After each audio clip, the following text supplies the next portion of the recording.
The Book of the Damned, by Charles Hoyfort, Chapter 7a. The living things that have come down to this earth. Attempts to preserve the system.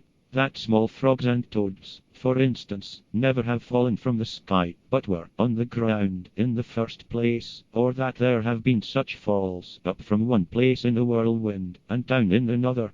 Were there some especially froggy place near Europe, as there is an especially sandy place, the scientific explanation would of course be that all small frogs falling from the sky in Europe come from that center of froggiety. To start with, I'd like to emphasize something that I am permitted to see because I am still primitive or intelligent or in the state of maladjustment.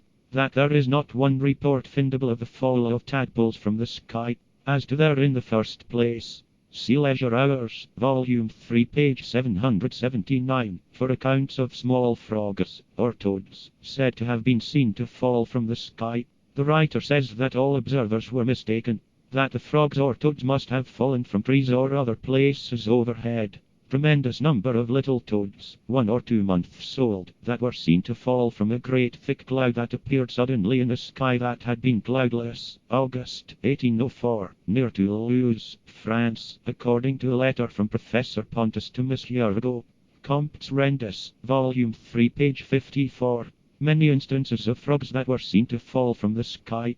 Notes and Queries, Series 8, Volume 6, page 104. Accounts of such falls, signed by witnesses. Notes and Queries, Series 8, Volume 6, page 190. Scientific American, July 12, 1873. A shower of frogs which darkened the air and covered the ground for a long distance is the reported result of the recent rainstorm at Kansas City, Missouri. As to having been there in the first place, little frogs found in London, after a heavy storm, July 30, 1838. Notes and Queries, Series 8, Volume 7, page 437.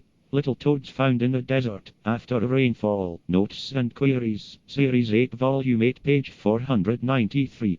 To start with, I do not deny, positively, the conventional explanation of up and down. I think that there may have been such occurrences. I omit many notes that I have upon indistinguishables. In the London Times, July 4, 1883, there is an account of a shower of twigs and leaves and tiny toads in a storm upon the slopes of the Apennines. These may have been the ejectamenta of the whirlwind.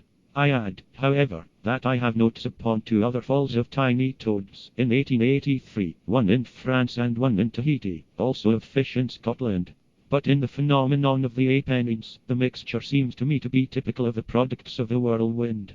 The other instances seem to me to be typical of something like migration. Their great numbers and their homogeneity. Over and over in these annals of the damned occurs the datum of segregation.